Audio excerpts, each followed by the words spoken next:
Eeyyana shamaa akkam jirtu kabajamtootaa fi jaalatamtoota hordoftoota chaanaalii keenyaa bakka jiraattan nageenya keenya kan jaalalaa kan dhufne irraa madde bakkuma isin jirtanitti isin akka qabu jecha. Egaa kan warroonni keessan akkaataa feesbuuka maqaa itti jijjiirrattan na gaafattan hadha gaafii keessan isiniif deebisuuf dhiyaadhee jira nu faana tura. Egaa kan gara barumsichaatti osoo hin ce'in dura warroonni chaanaalii keenya sabskiraayib hin godhin akka sabskiraayib gootan kabajaa fi jaalalaan isin gaafadha. Sabskiraayib godhuudhaaf YouTube chaanaalii keessan keessa ni galtu.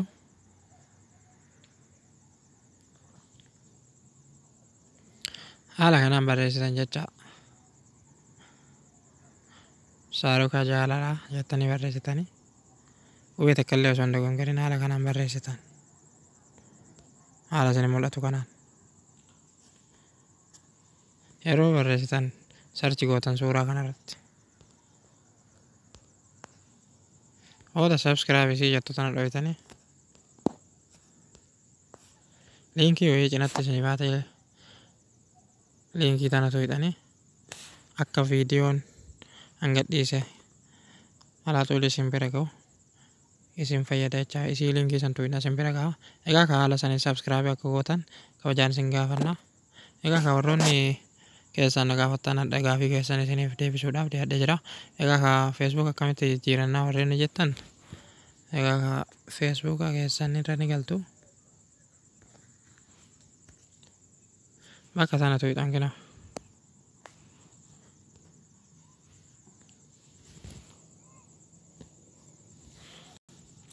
oda irraa olitti haatanii bakka settings bakka keettu kanatti tuqxan kinaas.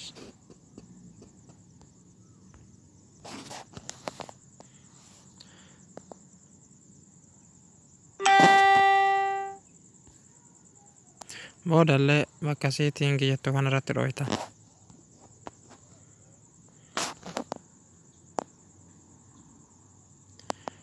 Boodallee profile and formatting jettu kanarratti dhoytan.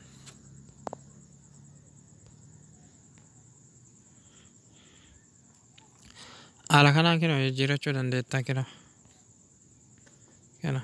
haala kanaan.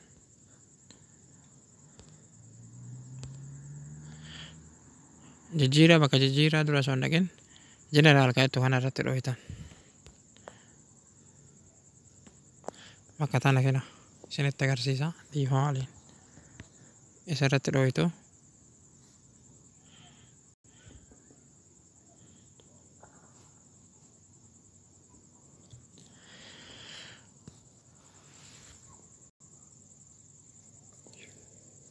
Haala kanaan kinoo amma kiyya amma Saarukaa Jaalalaa jedha.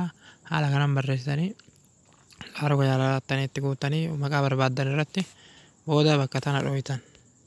Bakka tana kinoo bakka tana dhoytan.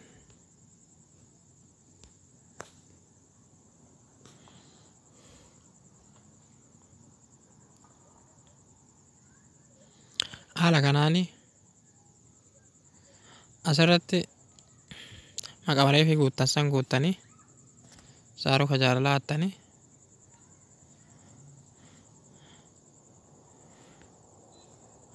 maqaa keessan dhiifama Saarukaa Jaalalaa attanii asirratti ammoo paaswordii barbaaddan guutuu dandeessan jechaadha.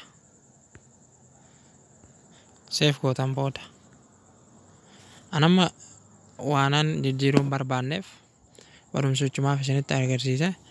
Egaa kaasan bakka kanatti paaswordii guuttan jecha paaswordiin keessan paaswordii googilii taatee paaswordii feesbuukaa taatee haala saniin guutuu dandeettan. Anama waan jijjiirachuun barbaanneef guutuun hajamu isinii jedhee jira viidiyochuma isiniif gadhiisuuf malee. Bakka kanarratti paaswordii keessan guuttanii paaswordii keessanii mana miseejii keessaa kan gara isinii ergame soqachuu ni dandeessanii achirratti paaswordii guuttanii jijjiirattan jechaadha.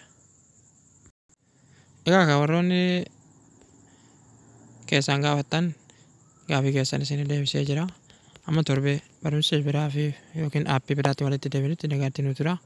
Egaa ka warroonni subscribe hin godhin akka subscribe gootan kabajaa fi jaalalaa isin gaafanna. Nagaatti.